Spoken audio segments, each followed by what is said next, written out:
Hi, I'm Chef Nicholas Lodge and welcome to this Flour Pro video where I'm going to show you how to use my small log slice actually to mold cookie dough in and then bake the log slices. So let's get started. In my Flour Pro log slices there are three sizes. Here you can see this is actually in book number 4, and in book 4 I show this is the Flour Pro Seasonal Designs book number 4. In this book, obviously, this shows and features the obviously 3 sizes of the log slice. Now, there are videos for how to use the large log slice, how to use a medium log slice, and also talks about the small log slice. And then obviously the following pages, this shows obviously from the video how to actually use this on modeling chocolate, and obviously the small log slice there, and then of course how to use the log slices for rustic cakes, and then also on the cake here, so how to use, obviously on the video show also how to use the Katy Designs continuous bark mold, so actually show how to create this cake. And this is of course accented with some of my beautiful Flour Pro products like the toadstool and mushroom mold, the ferns, the also large antlers. Now, when you are using the molds, you can use these molds obviously for any type of paste. In the video I show using modeling chocolate, but also sugar paste and roll fondant can be used. But these molds, particularly this medium and the large one, medium and small one, are very useful to use for forming cookie dough or biscuit dough, as we call in England, to actually form cookies or biscuits in the log shape. So I'm going to show you how to do this. So we're going to use 25 grams, approximately an ounce. An ounce is obviously 28.5 grams. So 1 ounce or 25 grams is going to be the perfect amount to fill the cavity of the mold and give you obviously even baking, but it's not going to overfill it or underfill the mold. Now, when you're making veneers, which I will talk about a little later in this video, that means you're making the topper for a cookie or a biscuit. You can use like 18, 20, 22 grams. But when you're using this to actually put your cookie dough in or your biscuit dough, you want to use 25 grams. Now, so we take 25 grams. We don't have to do anything to the mold. We're going to just take the cookie dough and put it into the mold. And I'm just going to press this in with my fingers. So this was chilled, and obviously it's just, as I said, come a little softer. It's come to room temperature. So just going to, if you were making a lot of these, you can keep some of them in the fridge. And then, so just going to press that in level with the mold.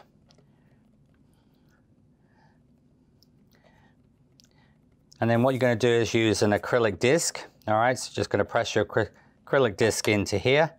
And so that going to give you even, obviously, just make sure that comes to the top here. So just press that in with acrylic disc. This is a Flour Pro press. And this is now ready to be released onto the baking sheet.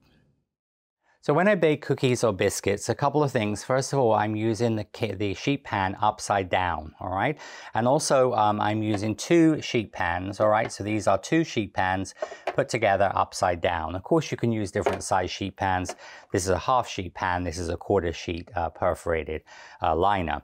Now, this will help to make it easy, and especially when doing cookie pops, to get the stick in. But I also find it easier to put the release onto the mold or directly onto a flat surface rather than in a recess of the mold. Now here, I'm going to take the, so we have our 25 grams of the cookie dough here, gingerbread in this case. All you're going to do is just going to put this onto the sheet pan, upside down. Now I have a perforated baking mat. These are wonderful for baking on, and they will give a very even baking. And also you get this really nice design on the bottom, like almost a cross stitch. And you also will eliminate air bubbles that you get on parchment or directly onto a sill pad or other baking mats. So we're going to just literally hold my finger at the bottom here, and I'm just going to take the tab and I will release the cookie biscuit onto the perforated baking mat. And you can get these in different sizes. Obviously this size we will get 6 cookies, so you can make 6 log slices on here. Now, a couple of things you can do at this stage if you're going to, for example, make rustic cookies where you wanted to do an initial for a wedding or as an event. You could also, for example, spell out names like fall or autumn time. You could do an F, an A, an LLL, or autumn. You could do Thanksgiving. There's lots and lots of different ways of doing that. Birthday, and then of course then you could paint the letters in different colors, and like in autumn time you could do one in burgundy, one in orange, one in yellow, one in green. So when you do that, we're going to use, when we do the mat like that, you're just going to take either a cookie scribe needle or a, for example, veining tool, which is a Dresden veining tool, and you just scribe the initial of your choice into the cookie prior to baking it. And then once that's baked, of course, as you can see on the finished one here, this will open up like it's been carved into the wood. Also, you can create cookie pops. All right, so these are cookie pops, which these can obviously be used for guests at a wedding, an event, to take home with them. They can be wrapped in a cellophane bag. And then also, of course, you can use the cookie pop idea. For example, in my book 4, here you can see the Mr. or Mrs. for the topper of a wedding cake. These could actually be made in cookies, as well as, of course, modeling chocolate and other mediums. And when you make those, of course, you could do the same technique as I'm showing you, but just on a smaller little kebab skewer. Okay, and now when you make the cookie pops here, what I'm going to do is use a rosewood cookie stick. Now these are rosewood cookie sticks which are made for cookie bouquets. So I'm just going to cut the rosewood cookie stick in half. So that will give you two 6-inch pieces, about 12.5 about 15 centimeter pieces. And all I do is just use a pencil sharpener. So just sharpen that a little bit with a pencil sharpener. And then you take a little silicone mat, like a silicone baking mat. Now you see this one is a little bit thicker. When I do the cookie pops, I would use 30 grams of cookie dough. So it's just a little tiny bit thicker. And then what you do is just sort of take a silicone mat, and then it doesn't matter where you sit these position-wise, as long as they obviously fit into go into the oven. But you're just going to take and just with you just twist this, and it goes into the cookie about halfway in. So this just stops you getting fingerprints on there, and just close that up. But so you need it a little tiny bit thicker there for this to accommodate the stick. Now once that's baked, this will be baked onto the cookie. Obviously that will be what it would look like when it's baked, all right, and finished off, and this will be ready to go into the oven. Now, these will go into the oven, and again, you'll need to just do a test. For example, I bake these for approximately 8.5 minutes, but it's going to depend on the cookie dough and obviously the temperature of your oven or your type of oven as well. So probably I suggest do a test to see how long it's going to take to do. And also, as I said, if it spreads too much, that means your dough is a little bit soft. Then, of course, you can just add a little bit of extra flour to your dough.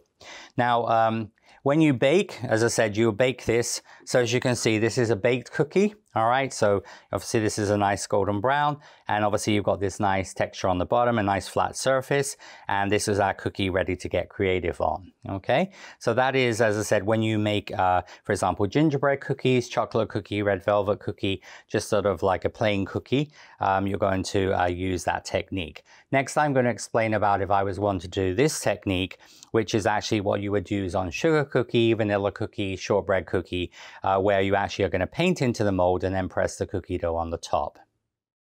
So this technique I'm showing you is actually used on my video for the medium log slice.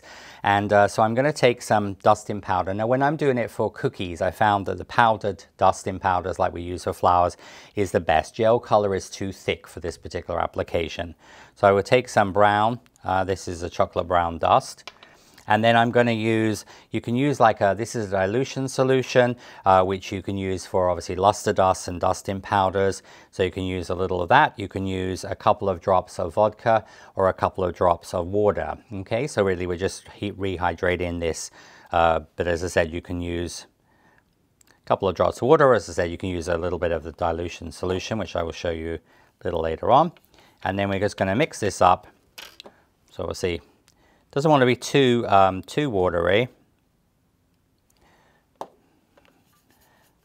And then I'm going to paint onto the inside of the mold, all right? So, and this washes off very easily. You can also put this in a dishwasher as well. But what you're going to do is just use your brush. So as I said, this is shown on the video where I showed doing the log slice, but just a little bit different technique.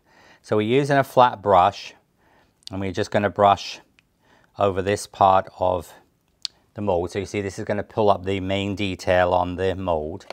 And then what you would do is you would take your 25 grams of cookie dough, sugar cookie dough, shortbread cookie dough, as I said, vanilla cookie dough, and you would press that into the mold. All right, so then when you peel that out, what it's going to actually look like, this will be what it will look like before it goes in the oven. So this is actually a sugar cookie dough prior to going in the oven, 25 grams. All right, and so when you bake this, you're going to get the lamination a little bit like a cinnamon roll. So the actual lamination will bake in that, and you'll get the basic shape. Then all you have to do is just paint a little bit of airbrush color or powder color around the edge of the cookie, and it's finished for a basic cookie. All right, so as I said, those are the two differences. So remember, 25 grams if you're just using it as a regular flat cookie, but if you're doing the cookie pops, you will need to use 30 grams because you need to have enough space to get the stick in. So these would go in the oven and obviously be baked. Next step, we're going to move on to the decoration. So I'm going to show you several different techniques for obviously doing this really nice. So you can see here, this is one with the Katy soup pumpkin. This is one obviously with my winter foliage mold on. And I'm going to show you how I do this really nice sort of rustic log slice effect. So here, what I do is I take some white airbrush color.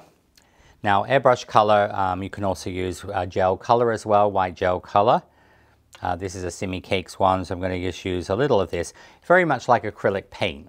And if you were doing this actually for craft, you know, if you were doing this in air drying clay, because you can make these as really nice coasters, obviously when you take the air drying clay out, you want to just sort of press on the top with your little flexi scraper to make sure it's flat. But if you do this in gingerbread colored hardy clay, you could do this and actually use those as coasters. It makes a really, really nice gift. But here you would do this effect with white acrylic paint. But you can see it's quite thick, almost like an acrylic paint.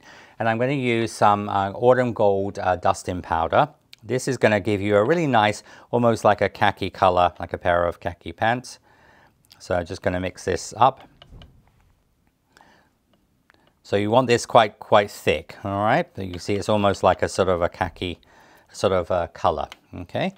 And what I'm going to do here is going to take the cookie, all right? So when you take your cookie, so then you take the cookie here and just going to brush this over the top, all right? So we're doing almost like you would do a painted effect, all right? So you just paint all over the cookie like that.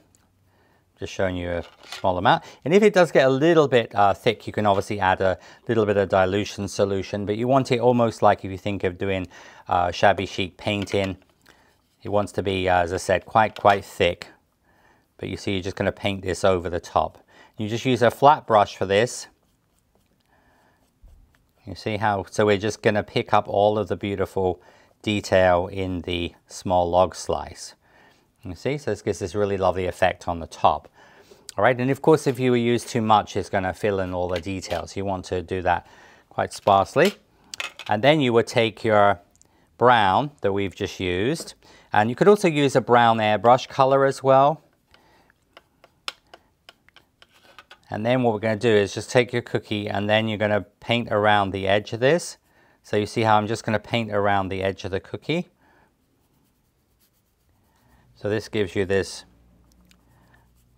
the bark effect on the edge. And of course you can also do other color of the varieties of obviously like birch, river birch, silver birch, you know, so obviously you can do different woods, but you're just going to paint the brown around the outside.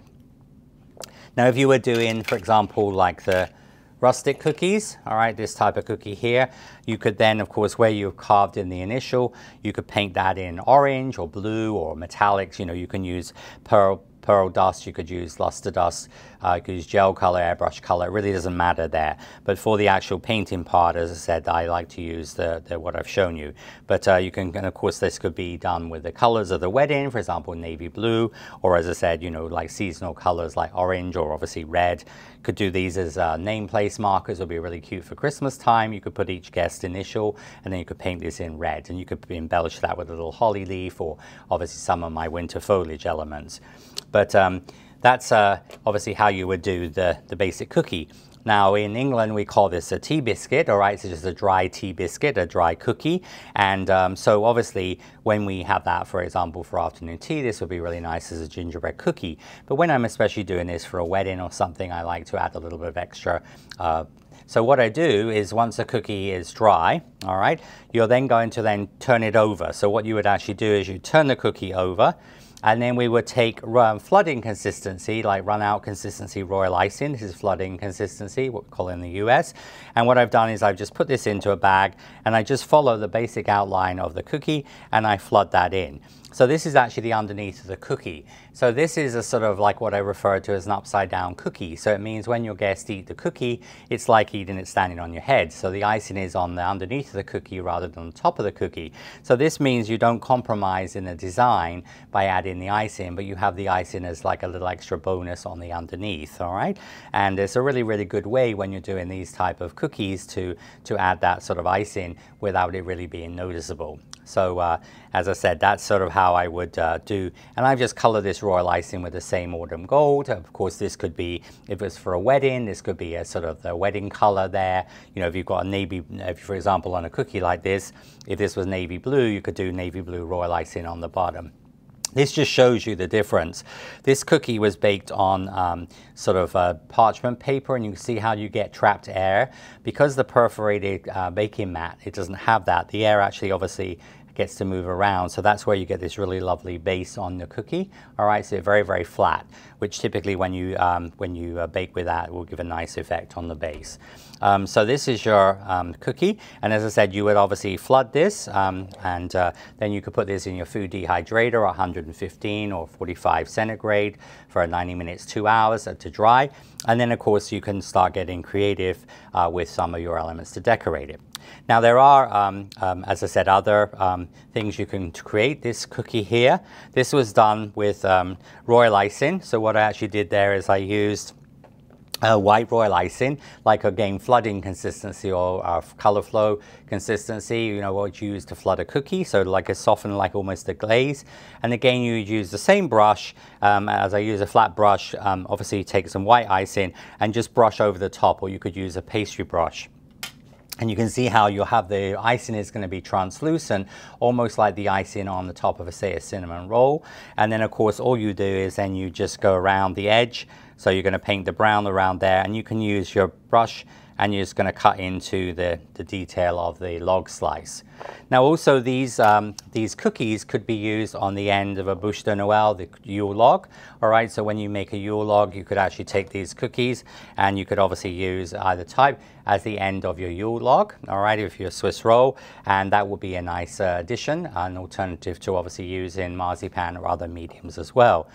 So those are how you would do the two rustic techniques of painting the cookie. Now the cookie, the mold, the log slice mold, can also be used for other mediums. Like for example, this is modeling chocolate, this is rolled fondant or sugar paste, this is marzipan. All right, so you can take, as I said, 25 grams of either of those and put into the mold, or a little less. All right, so actually in the directions of the for the book 4 for the small log slice, if you're making veneers for your cookie, you could go down to like 18, 20, 22 grams. Okay, this is actually 25 grams, so it shows you. That would be like if you make your cookie dough that thickness, but when you are doing a veneer, you can use a little less, like around 18 grams to 20 grams. And so again, when you make cookies, so these are what I refer to as veneer cookies, which means that you're actually making the topper of the cookie. All right, these are two actually featured in book 4. So the veneer is the topper, which could be made in advance. So this means that rather than obviously making the cookie in the shape of the log slice, you'll put in an embellishment on top, a veneer obviously made in the mold on top of your cookie. Now when you do that, what you would do is, again, you take your cookie dough and you just press your cookie, like we did the cookie dough, but you press your modeling chocolate. So this is modeling chocolate. You press your sugar paste rolled fondant, or you press your marzipan into the mold, and you press with the acrylic disc on the top. So again, you press with the acrylic disc, and then you're just going to peel that out. Now also you can use the technique which I've used here, which is just exactly the same as I explained for the sugar type of cookie. You can paint the brown in here. So here you can see this is modeling chocolate pressed in the mold. So when you take that out of the mold, it's going to give you your log slice. So it saves a lot of time with painting. Then of course you could you just would paint the edge of that. So you can just paint the brown around the edge. So you can just paint around the edge of this. Again, of course, you can use different color browns, and you can also airbrush, but you paint around the edge of the cookie like this. And what this does is going to give you veneer. All right, so this is a veneer of modeling chocolate. Now, modeling chocolate, obviously, and marzipan, both are very nice to eat. All right, and obviously a little bit more expensive than sugar paste or rolled fondant, but obviously tastes much better. And but it's a nice way to add that sort of extra sort of luxury to your cookies by using modeling chocolate or marzipan. And then, of course, once you have done this veneer, you can then get creative with obviously making the decorations for the cookie. And there are lots of things here we can use. So for the obviously decoration of the rustic cookies, my winter foliage mold is obviously perfect for this. Now remember, there are 3 separate YouTube videos which show how to use this in more as wired components. So you just follow directions in book 4 with a paste size, and except obviously generally on cookies you're going to do everything half relief. So you're going to do half relief. Obviously these are the little large cones. Obviously you're going to do obviously the conifer. But when you do like the spruce or the pieces for cookies, they'll obviously this is the U. You can just do these half relief rather than obviously putting a wire in them. You're just going to take them out. Some really nice elements on this. Now this is the conifer berry, which is shown in the book. And if you do that in red paste, you can pop that out and then just use a food marker pen and put a little dot on there that makes holly berries as well.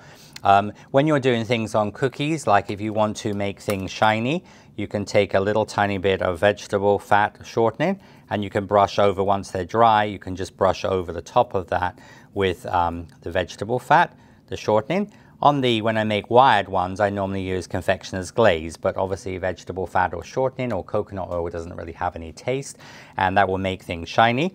And also on the video, I show how to use the yew berry. So this is actually the yew berry.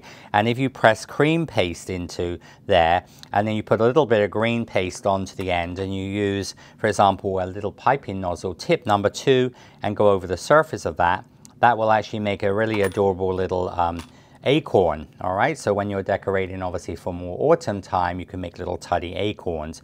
These can obviously be cut in half as well. And of course my Flower Pro my nuts and berries one, and then of course there's that has the sort of half acorns on, so there's lots of different elements you can use there. And so when we're using the pieces, so you can see here, this just shows you some examples obviously of different evergreens that I've got there.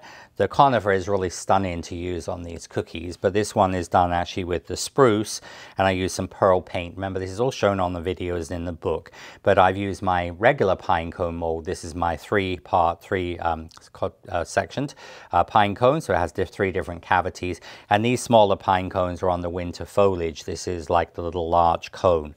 And so those would be used on the top. Now also on video number 2, on the video for the medium log slice, another way you can do the log slice is, for example, this would be, as again, modeling chocolate. This is dry dust, so I used actually some chocolate brown and some gray dusting powders, and just using your powders dry, you can cut in with an angled brush. So you could use a brush like this, and then with some gray you can cut in. So you just really follow the directions on the video for the medium log slice. And so that one is actually done with dust, so dry dust. All right, so there's lots of different elements that you have here. And when you put these, so the idea is if you're making a veneer, all right, so if you're making a veneer like this, obviously this would be, can be made in advance.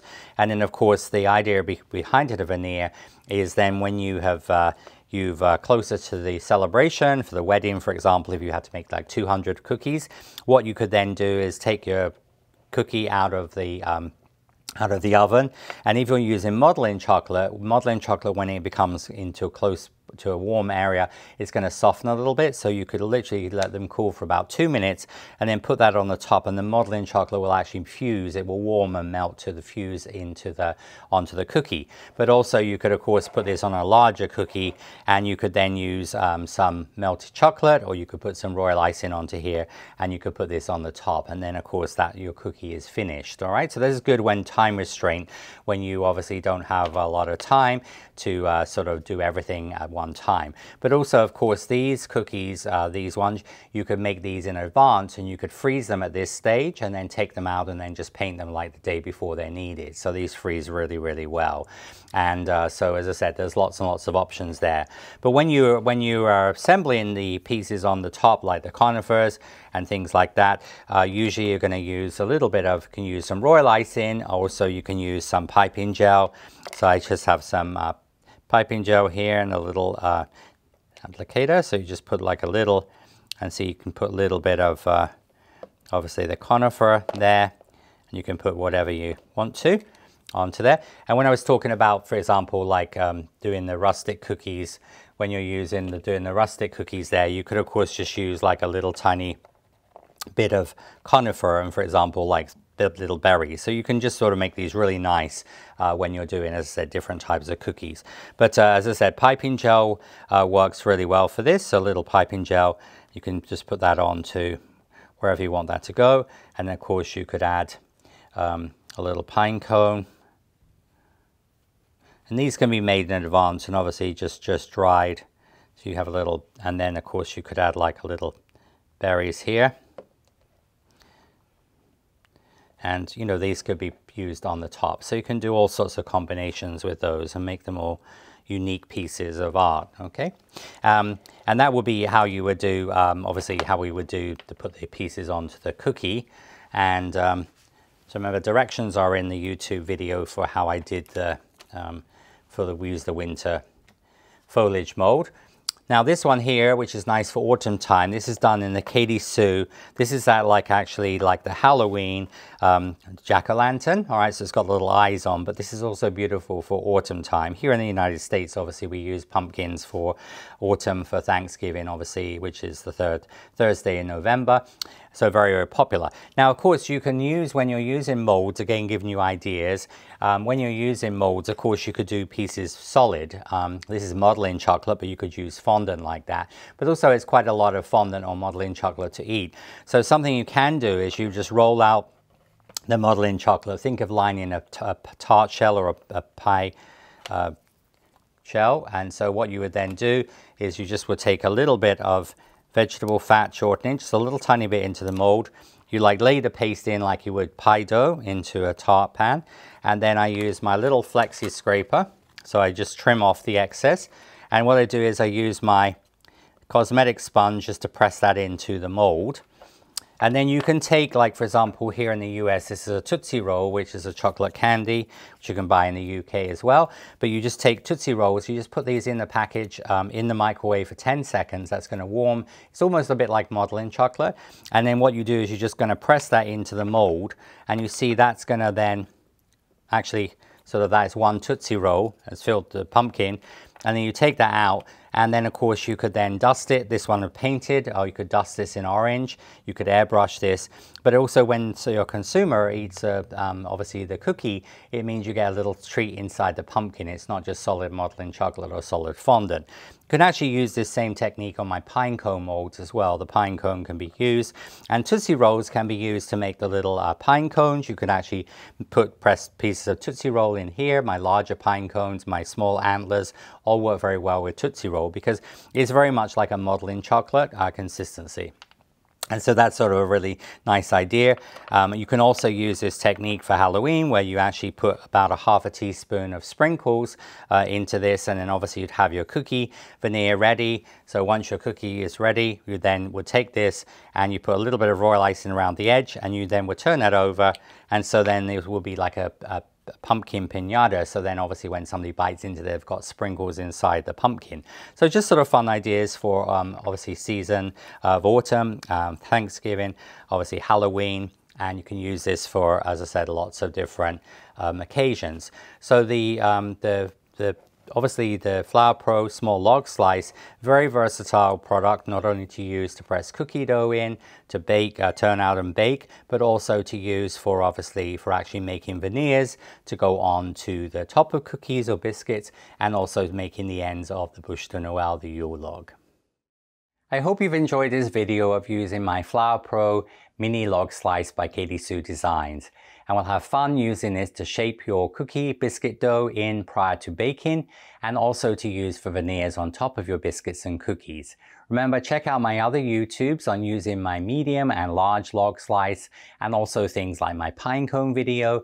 And of course, also I have a YouTube on making larger bûche de Noël and mini bûche de Noël, the little classic U-logs, which are really fun, made in obviously using the mini log slice as well and the medium log slice.